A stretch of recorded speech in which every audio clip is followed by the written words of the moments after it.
हरिओम। इससे पहले की वीडियो में हम बात कर रहे थे विवाह के बारे में। हमने विवाह रेखा के बारे में जाना था। अब इसी में एक विवाह होता है प्रेम विवाह, जो काफी चर्चित विषय है। लोग जब भी कोई नवयुवक अपना हाथ दिखाता है तो मोस्टली ऐसा क्वेश्चन करता है कि मेरी शादी लव मैरिज होगी या फिर अरेंज मैरिज होगी। तो आज की वीडियो में हम बात करने वाले हैं लव मैरिज के बारे में, यानी कि प्रेम विवाह के बारे में। तो प्रेम विवाह जो कि अपनी जिंदगी में सफल रहे हैं, अपने जीवन में प्रेम विवाह सफल रहे हैं, वह किस प्रकार के दिखाई पड़ते हैं, इसके बारे में हम आज विस्तार से चर्चा करेंगे। सबसे पहले ये जान लें, कोई भी प्रेम विवाह यदि सम्मति से हो, मैं प्रेम विवाह का विरोध करने वालों में से नहीं हूं, परंतु यदि सम्मति से हो, दोनों पक्ष की सम्मति से, सहमति से यदि शादी हो रही है, प्रेम विवाह हो रहा है, तो वह अच्छा है। क्योंकि बड़ों के आशीर्वाद के बिना किया गया कोई भी कार्य ठीक नहीं होता। इसी कारण से यदि हम दो रिश्ते एक दूसरे के साथ जोड़ रहे हैं, दो व्यक्ति एक दूसरे के साथ जुड़ रहे हैं, तो बड़ों के आशीर्वाद के बिना ऐसा जोड़ना ठीक नहीं होता। और एक रिश्ते के लिए हम बहुत से रिश्तों को छोड़ दें, यह भी कोई ठीक नहीं लगता। इसी कारण से हमें प्रेम विवाह को यदि हो सके, पॉसिबल हो सके, तो उसे अरेंज मैरिज में बदल देना चाहिए। सबकी सहमति से उसकी शादी को करना चाहिए। तो इसी विषय में आज हम विस्तार से चर्चा करेंगे। प्रेम विवाह आज हमारा विषय रहेगा। सबसे पहले तो प्रेम विवाह को समझने के लिए हमें हाथ के कुछ हिस्सों के बारे में विस्तार से जानना होगा, क्योंकि इसमें सबसे पहले हमें गुरु ग्रह को देखना होगा। गुरु ग्रह के स्थान को, गुरु पर्वत को यहां पर देखना होगा। उसके बाद हमें हृदय रेखा को देखना होगा, मस्तिष्क रेखा को और हमारे शुक्र पर्वत को, साथ में चंद्रमा पर्वत को और विवाह रेखा को। इन सब चीजों को ध्यान से देख के, इन सब रेखाओं को ध्यान से देख के, बुद्धि रेखा को और क्या कहते हैं हृदय रेखा को और जीवन रेखा को, इन सब चीजों को ध्यान से देखने के बाद हम समझ पाएंगे कि प्रेम विवाह किस प्रकार से हाथों में दिखाई पड़ते हैं और किस प्रकार के प्रेम विवाह होते हैं। अब यदि किसी व्यक्ति के हाथ में शादी की रेखा, विवाह रेखा दिखाई पड़ रही है और इसके नीचे से एक रेखा इस प्रकार से दिखाई पड़ रही है, यानी इसको सपोर्ट कर रही है, नीचे से सपोर्ट कर रही है, इधर से आई है और ऊपर की ओर लगी हुई हमें दिखाई पड़ रही है, तो ऐसी स्थिति में व्यक्ति लव मैरिज करेगा। परंतु शुरू में एक किसी भी स्त्री के लिए या फिर स्त्री का पुरुष के लिए लगाव उत्पन्न होगा। उस लगाव के चलते ही वह व्यक्ति प्रेम, आकर्षण प्रेम में बदलेगा और फिर प्रेम विवाह होगा, यानी कि लव मैरिज वो व्यक्ति करेगा। अब यदि यह द्विशाखित हो जाए तो भी व्यक्ति लव मैरिज करता है। यदि पीछे से इस प्रकार की स्पॉट आपको दिखाई पड़ रही है, ये रेखा आपको दिखाई पड़ रही है और आगे से रेखा द्विशाखित हो गई है, तो भी व्यक्ति लव मैरिज करता है, उसका प्रेम विवाह होता है। यह मैंने आपको एक बात बताई। अब हृदय रेखा को देखेंगे। हृदय रेखा का प्रेम विवाह से जुड़ा होना एक महत्वपूर्ण अंग है, क्योंकि हृदय से ही प्रेम को माना जाता है। इसी कारण से हृदय रेखा को देखना बहुत ज्यादा जरूरी है। व्यक्ति किस प्रकार की सोच का है, व्यक्ति क्या सोच रहा है अपने प्रेम के विषय में, यह हम हृदय रेखा से जान सकते हैं। यदि आप भी किसी से लव मैरिज करना चाहते हैं, किसी से प्रेम करते हो, तो उसकी हृदय रेखा को देख सकते हैं और उससे अनुमान लगा सकते हैं कि व्यक्ति कैसा है। परंतु सिर्फ हृदय रेखा को देखकर नहीं, यदि अन्य दोष भी दिखाई पड़े, अन्य हाथ की स्थितियां भी ठीक न दिखाई पड़े, तो ऐसा व्यक्ति को मानना चाहिए। तो हृदय रेखा यदि सिर्फ शनि पर्वत तक आए और शनि पर्वत की ओर मुड़ी हुई हमें दिखाई पड़े, यानी कि हृदय रेखा शनि पर्वत की ओर जा रही है। अब विवाह रेखा यहां पर सामान्य है और शनि पर्वत की ओर जाती हुई दिखाई पड़ रही है हृदय रेखा, तो ऐसे व्यक्ति का प्रेम सच्चा प्रेम नहीं होगा। ऐसा व्यक्ति सच्चे दिल से प्रेम करने वाला नहीं होगा। या तो वो स्त्री से शारीरिक रूप से प्रेम करना चाहता है, या फिर उसके धन के लिए वह व्यक्ति उससे प्रेम करता है। ऐसा व्यक्ति प्रेम करने से पहले अपने फायदे को देखता है और सामने वाले के धन को देखता है। यदि कोई स्त्री या स्त्री के लिए कोई पुरुष धनी दिखाई पड़ रहा है, उसे लग रहा है कि भविष्य में मेरे काम आ सकता है, तो एक मतलबी सा प्रेम इसे हम कह सकते हैं। बड़ा ही एक सेल्फिश लव हो जाता है इस प्रकार का, और वो अपने प्रेम सिर्फ प्रेम भावना से नहीं, दूसरों को समझने की भावना से नहीं, केवल और केवल अपने लालच के अनुसार उस व्यक्ति से प्रेम करता है। परंतु इसके लिए हाथ की अन्य स्थितियां भी खराब होनी चाहिए। यदि और स्थितियां ठीक हैं, केवल हमें यही दोष दिखाई पड़ रहा है, तो इस दोष में कुछ ना कुछ कमी आएगी। तो पूर्ण रूप से हम ये नहीं कहेंगे कि ऐसा व्यक्ति लालच में आकर प्रेम कर रहा है।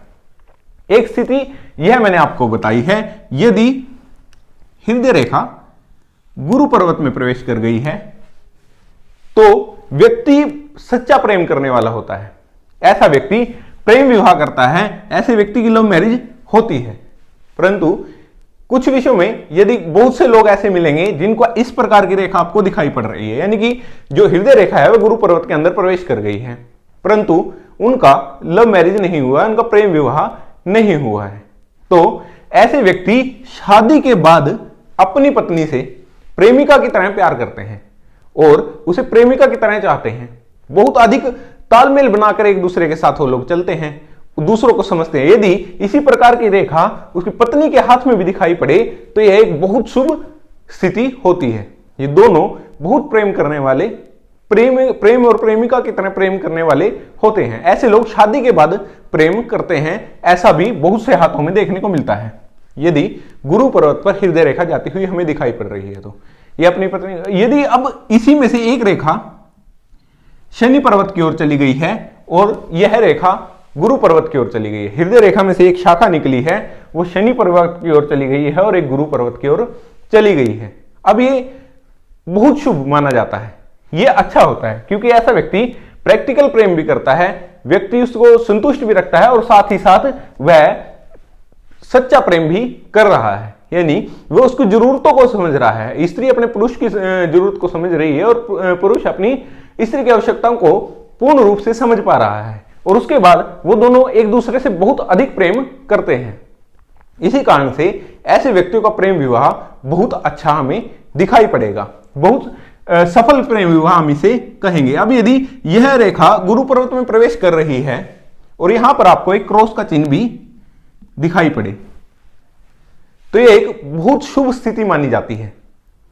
यदि किसी व्यक्ति के हाथ में हृदय रेखा पूर्ण रूप से गुरु पर्वत की ओर जा रही है या फिर पहुंच गई है गुरु पर्वत पर और उसके हाथ में आपको क्रॉस का चिन्ह भी दिखाई पड़ रहा है, तो ऐसी स्थिति में व्यक्ति की प्रेम विवाह होता है या फिर शादी के बाद जो प्रेम करता है वो निष्पक्ष प्रेम होता है, एकदम साफ सुथरा प्रेम वो दूसरे से करता है, एकदम साफ और स्पष्ट प्रेम उसका होता है अपनी स्त्री के प्रति और स्त्री का पुरुष के प्रति। ऐसे व्यक्ति किसी भी प्रकार का धोखाधड़ी नहीं रखते, मन में किसी तरह का पाप एक दूसरे के प्रति नहीं रखते, एक दूसरे को समझ लेने की क्षमता इनमें बहुत अच्छी होती है और प्रेम सच्चा होता है। ऐसे व्यक्ति भी प्रेम विवाह करते हैं। बहुत से प्रेम विवाह करने वाले व्यक्तियों के हाथ में आपको यहां पर क्रॉस का चिन्ह दिखाई पड़ेगा या फिर यहां पर पूर्ण रूप से स्वस्तिक आपको बना हुआ दिखाई पड़ रहा है। तो अब यहां पर स्वस्तिक बन गया है, स्वस्तिक बनने से इसके गुण और अधिक बढ़ जाते हैं, क्योंकि हमने जब गुरु पर्वत के बारे में पढ़ा था तो हमने जाना था कि क्रॉस का चिन्ह केवल गुरु पर्वत पर ही अच्छा दिखाई पड़ता है, शुभ फल देने वाला होता है, क्योंकि वह स्वास्तिक का आधा रूप होता है। यदि यहां पर स्वास्तिक आपको दिखाई पड़ रहा है तो ऐसे व्यक्ति का प्रेम विवाह, वैवाहिक जीवन या फिर विवाह के बाद जो अरेंज मैरिज लोग करते हैं उसके बाद का जीवन बहुत सुखद होता है और अपनी पत्नी से प्रेम करने वाला ऐसा व्यक्ति होता है, पत्नी पति से प्रेम करने वाली होती है जिसके हाथ में इस प्रकार का स्वास्तिक आपको दिखाई पड़े। मोस्टली लव मैरिज करने वाले व्यक्ति के हाथ में इस प्रकार का स्वास्तिक या फिर गुणा का चिन्ह यानी क्रॉस चिन्ह आपको दिखाई पड़ेगा। अब हृदय रेखा बहुत लंबी हो जाए, यानी कि गुरु पर्वत को क्रॉस करते हुए हाथ के दूसरे हिस्से में पहुंच गई है, यानी यहां से निकली है और इस तरफ आ पहुंची है रेखा, पूर्ण रूप से हाथ को पार कर कर बाहर जा रही है। अब ऐसे व्यक्ति का प्रेम पागलपन की हद पार कर देता है। ऐसा व्यक्ति बहुत अधिक पॉजेसिव हो जाता है, दूसरों पर शक करने लगता है, वह अपनी पत्नी को या पत्नी अपने पति को दूसरे से बात करता हुआ नहीं देख सकती। ऐसे में उसको जलन होती है, ऐसे में वो गुस्सा करते हैं और इन्हीं कारणों से इनके बीच में कहीं ना कहीं लड़ाइयां होने लगती हैं। परंतु वो एक दूसरे से प्रेम जरूर करते हैं और साथ ही साथ एक दूसरे के प्रति इतना पॉजेसिव हो जाते हैं, बहुत ज्यादा सोचने लगते हैं एक दूसरे के लिए। इसी कारण से इसको अति कहते हैं कि प्रेम की हद हो जाती है। इतना अधिक प्रेम हो जाने के कारण अधिक लड़ाई झगड़े होने लगते हैं। तो ये हृदय रेखा की विभिन्न स्थितियां आपको लोगों के हाथ में दिखाई पड़ेंगी। अलग अलग व्यक्तियों के हाथ में अलग अलग प्रकार की रेखा आपको इस प्रकार से दिखाई पड़ेगी। अब यदि मस्तिष्क रेखा की हम बात करें, यानी कि बुद्धि रेखा की बात हम करें, तो यह बुद्धि रेखा तीन प्रकार से हाथ में दिखाई पड़ेगी। या तो यह जीवन रेखा के साथ लगती हुई चलती आपको दिखाई देगी, यहां पर यह बुद्धि रेखा और यह जीवन रेखा है, या फिर जीवन रेखा से थोड़ा सा हटकर आपको चलती हुई दिखाई देगी, या फिर जीवन रेखा से बिल्कुल दूर जाकर आपको दिखाई पड़ेगी। यानी कि यहां पर यह जीवन रेखा से लगते हुए है, यहां पर यह जीवन रेखा से थोड़ी दूर चली गई है, और यहां पर यह जीवन रेखा से बहुत अधिक दूर चली गई है।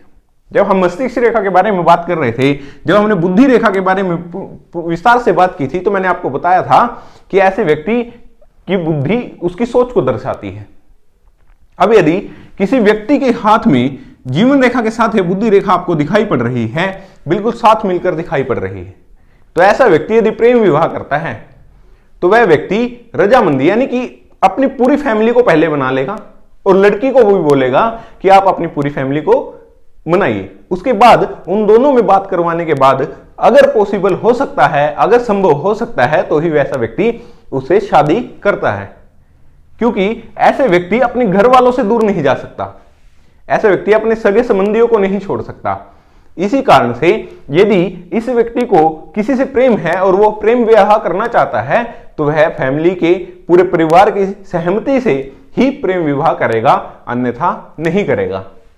यदि किसी व्यक्ति की यह रेखा थोड़ी दूर दिखाई पड़ रही है, यानी कि बुद्धि रेखा जीवन रेखा से थोड़ी दूर दिखाई पड़ रही है, यदि ऐसा किसी व्यक्ति के हाथ में दिखाई पड़ रहा है, तो ऐसे व्यक्ति की सोच स्वतंत्र होती है, यानी कि वो बहुत खुले मन से सोचने वाला व्यक्ति होता है। और ऐसे व्यक्ति मोस्टली ऐसा होता है, बहुत ज्यादा चांसेस ऐसे होते हैं कि ऐसे व्यक्ति लव मैरिज करते हैं, प्रेम विवाह करते हैं, क्योंकि उनकी सोच खुली मन की होती है। वो लोग अपने प्रेम के लिए खुद से फैसले ले सकते हैं, खुद से फैसला ले लेने के कारण ऐसे लोग अपना प्रेम विवाह स्वयं करते हैं, क्योंकि वो लोग बहुत अधिक किसी के बारे में नहीं सोचते। एक बार दो बार अपने घर पे बात करेंगे, परंतु यदि उनको लगता है कि उसे प्रेम विवाह करना चाहिए, तो ऐसे व्यक्ति प्रेम विवाह कर लेते हैं। बाद में होने वाली बातों को ऐसे लोग नहीं सोचते। अब एक और स्थिति हमको हाथ में दिखाई पड़ती है बुद्धि रेखा की, बुद्धि रेखा जीवन रेखा से बहुत अधिक दूर चली जाए, बुद्धि रेखा से बहुत अधिक दूर चली गई है। अब ऐसे में व्यक्ति के स्वतंत्र विचार बहुत अधिक हो गए हैं, उस व्यक्ति की स्वतंत्रता उसकी बहुत ज्यादा हो गई है। अब वह किसी की नहीं सुन रहा, केवल और केवल अपनी सुन रहा है। ऐसे व्यक्ति लव मैरिज करते हैं, परंतु ऐसे व्यक्ति से लव मैरिज करने में कोई फायदा नहीं होता। ऐसे व्यक्ति से यदि आप लव मैरिज कर रहे हैं, उसकी स्वतंत्र उसके विचार इतने स्वतंत्र हैं कि वह किसी की नहीं सुनता, तो सीधी सी बात है कि वह अपनी पत्नी की भी नहीं सुनेगा, और पत्नी की नहीं सुनेगा, इन्हीं कारण से झगड़े होंगे और वैवाहिक जीवन सफल नहीं हो पाएगा। यानी कि ऐसे व्यक्ति एक दूसरे से बनकर नहीं रह पाएंगे। यदि यही रेखा दोनों के हाथ में आपको दिखाई पड़ रही है, लड़की के हाथ में भी और लड़के के हाथ में भी, ऐसे व्यक्ति का वैवाहिक जीवन बहुत कम चल पाता है। ऐसे व्यक्ति एक दूसरे के बातों को समझते नहीं है, केवल और केवल अपनी बात मनाना चाहते हैं, इन्हीं कारणों से उनके बीच में झगड़े चलते रहते हैं। तो ये बहुत दूर जिसके हाथ में आपको रेखा दिखाई पड़े, तो यह बात समझ लीजिए कि ऐसे व्यक्ति की सोच बहुत अधिक स्वतंत्र है। इसी कारण से वह अपने घर वालों की नहीं सुनता, घर वालों की नहीं तो अपनी पत्नी की भी नहीं सुनेगा, और पत्नी की नहीं सुनेगा तो उसके बीच में झगड़ा होगा ही होगा। तो यह रेखा प्रेम विवाह के लिए शुभ नहीं है, इस प्रकार की रेखा। अब यदि इन रेखाओं के बीच में, जैसे यहां पर हम ये दूर से है, और इन रेखा के बीच में आपको एक आड़ी रेखा या फिर एक त्रिभुज इनको मिला दे, जोड़ दे, एक दूसरे से जोड़ रहा है, मतलब कि अभी इसके अंदर में इन दोनों रेखाओं के बीच में गैप तो है, फैसला तो आपको दिखाई दे रहा है कि दूरी है, परंतु इन रेखाओं ने इनको जोड़ दिया है। ऐसा होने पर इस रेखा के सभी प्रकार के दुष्फल नष्ट हो जाते हैं। यानी कि ऐसे व्यक्ति के स्वतंत्र विचार होते हैं, परंतु वह दूसरों की सलाह ले लेता है और दूसरों की सलाह को मान भी लेता है यदि उसके लिए ठीक हो तो। ऐसे व्यक्ति सबकी सुनने के साथ साथ अपने मन की भी चला लेते हैं। यह हाथ की अच्छी स्थिति है। यदि किसी के हाथ में आपको इस प्रकार की रेखा दिखाई पड़े, यानी कि दूसरी रेखा को जोड़ दिया है, अब उसके स्वतंत्र विचारों में कमी आई है, वो बहुत अधिक स्वतंत्र होकर नहीं सोच रहा, वो दूसरों की सुन रहा है, वह अपनी पत्नी की भी सुनेगा। यदि पत्नी के हाथ में इस प्रकार की रेखा दिखाई पड़ रही है तो वह अपनी पति की भी सुनेगा। इसी कारण से इन लोगों के बीच में अच्छा संबंध स्थापित हो सकता है और ये लंबे समय तक प्रेम करते हैं और लंबे समय तक इनकी शादियां चलती हैं और उम्र दर उम्र चलती रहती हैं। बहुत अच्छा इनका वैवाहिक जीवन होता है जिनके हाथ में आपको इस प्रकार की रेखा दिखाई पड़े। ये बात की हमने मस्तिष्क रेखा के बारे में। अब हम बात करते हैं शुक्र ग्रह के बारे में, यानी कि शुक्र पर्वत यहां पर दिखाई पड़ता है। यदि किसी व्यक्ति का शुक्र पर्वत बहुत अच्छा दिखाई पड़ रहा है, सम और सामान्य दिखाई पड़ रहा है, तो ऐसी स्थिति में व्यक्ति का वैवाहिक जीवन सफल रहेगा। यानी कि ऐसे व्यक्ति भी प्रेम विवाह कर सकते हैं। हाथ की अन्य स्थितियों को साथ में देख के, एक बार गुरु पर्वत को देख ले, विवाह रेखा को देख ले और शुक्र पर्वत को देख ले, तो हम समझ सकते हैं कि ऐसे व्यक्ति का प्रेम विवाह हुआ है। यदि अपनी समुन्नत सामान्य स्थिति में आपको दिखाई पड़ रहा है, किसी प्रकार के दुश्चिन्ह इसमें दिखाई नहीं पड़ रहे हैं, तो ऐसे व्यक्ति का प्रेम विवाह बहुत सफल होता है। ऐसे व्यक्ति बहुत अच्छे अपने जीवन में प्रेम से रहने वाले होते हैं। अब बात करते हैं हम चंद्रमा पर्वत की। यहां पर हमें हाथ में इस हिस्से में चंद्रमा पर्वत दिखाई पड़ता है। व्यक्ति के हाथ में यदि चंद्रमा पर्वत सामान्य दिखाई पड़ रहा है तो यह एक अच्छी स्थिति है पत्नी के लिए। अगर इसमें से एक रेखा, यहां पर हमें भाग्य रेखा दिखाई पड़ती है, इसमें से चंद्रमा पर्वत में से एक रेखा निकलकर भाग्य रेखा में आकर जुड़ गई है, यानी कि एक शाखा चंद्रमा पर्वत से निकली और शनि रेखा यानी कि भाग्य रेखा में आकर मिल गई है, तो यह व्यक्ति को दिखा रहा है कि व्यक्ति का विवाह सफल है। और व्यक्ति के विवाह के बाद, ये दोनों लिंगों के लिए है, स्त्रीलिंग और पुरुष लिंग के, जिसके भी हाथ में आपको दिखाई दे, विपरीत लिंग में यही फल होगा कि उसकी शादी के बाद, उसकी शादी के साथ शादी के बाद ही उसके अंदर भाग्य उदय हुआ है। ऐसे व्यक्ति का भाग्य शादी के बाद चमका है। हम सीधा सीधा समझ लें कि विवाह के उपरांत ऐसा व्यक्ति बहुत से अच्छे कार्य करने लगता है। यदि किसी व्यक्ति के पास रोजगार नहीं है और विवाह के बाद उसको रोजगार मिलता है, तो हम कहते हैं कि ऐसे व्यक्ति की पत्नी भाग्य वाली आई है। उसके हाथ में आपको इस प्रकार की रेखा दिखाई पड़ेगी, यानी कि चंद्रमा पर्वत से आकर सीधा विवाह रेखा में, चंद्रमा पर्वत से आकर शनि रेखा यानी कि भाग्य रेखा में आपको मिली हुई दिखाई पड़ेगी। अब यदि चंद्रमा पर्वत से एक रेखा निकलकर सीधा विवाह रेखा में जाकर मिल जाए तो यह बहुत कम लोगों के हाथ में आपको रेखा दिखाई पड़ेगी। ऐसे व्यक्तियों का वैवाहिक जीवन बहुत अधिक अच्छा होता है। यह एक रेखा बहुत शुभ हाथ में दिखाई पड़ेगी, बहुत शुभ होती है। ऐसे व्यक्ति को पुनर्अनुमान हो जाता है। ऐसे व्यक्तियों की सोचने की क्षमता बहुत अच्छी होती है। ऐसे रेखा बहुत कम लोगों के हाथ में दिखाई पड़ती है। यदि किसी व्यक्ति के हाथ में इस प्रकार की रेखा दिखाई पड़ रही है तो उसका प्रेम विवाह हो सकता है और प्रेम विवाह बहुत सफल विवाह उसे हम कहेंगे। अब यदि हृदय रेखा के ऊपर से एक रेखा सूर्य पर्वत की ओर जा रही है और एक रेखा ने साइड में से आकर इस प्रकार से उस रेखा को छू लिया, यानी कि हृदय रेखा पे सूर्य रेखा है और इधर से एक रेखा ने आकर हृदय रेखा पे से उठकर एक सूर्य रेखा से जाकर मिल गई है, तो ऐसी स्थिति में व्यक्ति के जीवन में किसी न किसी दूसरे, यानी कि स्त्री के जीवन में पुरुष ने और पुरुष के जीवन में स्त्री ने कोई ना कोई बदलाव किया है, जिसके कारण से उसके जीवन में बदलाव आया है। बहुत बड़ा बदलाव ऐसे व्यक्ति के जीवन में आता है। या तो ऐसे व्यक्ति का प्रेम विवाह हो जाता है और विवाह के बाद ऐसा व्यक्ति जॉब पर लग जाता है, उसको सरकारी नौकरी मिल सकती है। ऐसे बदलाव हम हाथों में देखते हैं यदि किसी व्यक्ति के हाथ में इस प्रकार की रेखा दिखाई पड़े। परंतु किसी के भी हाथ में केवल और केवल सिर्फ इसको यहां पर कहीं भी एक जगह पर देखकर, यानी कि हम सिर्फ चंद्रमा को पर्वत को देखकर कह दें, शुक्र पर्वत को देखकर कह दें, गुरु को देखकर या फिर बुद्धि और मस्तिष्क रेखा को देखकर या फिर हृदय रेखा को देखकर हम सिर्फ फल कर रहे हैं, तो फल पूर्ण रूप से सही नहीं हो पाते। तो हमें हाथ की पूर्ण स्थिति के बारे में सोचना होगा। यदि कोई प्रश्नकर्ता आपसे पूछ रहा है कि मेरे जीवन की विवाह कैसा रहेगा, तो हम यहां से बता सकते हैं। यदि वह चाह रहा है कि लव मैरिज के बारे में उसको क्वेश्चन है, तो हमें इन सब तथ्यों के ऊपर विचार कर लेना चाहिए, तभी जाकर हम पूर्ण रूप से उस व्यक्ति को बता पाएंगे यदि आपका प्रेम विवाह होता है तो कैसा रहेगा और किस प्रकार से आपका प्रेम विवाह चलेगा। तो आज मैंने आपको बताया विवाह यानी कि प्रेम विवाह के बारे में, ये एक चर्चित विषय था। मिलते हैं किसी ऐसी वीडियो में, तब तक के लिए हरिओम।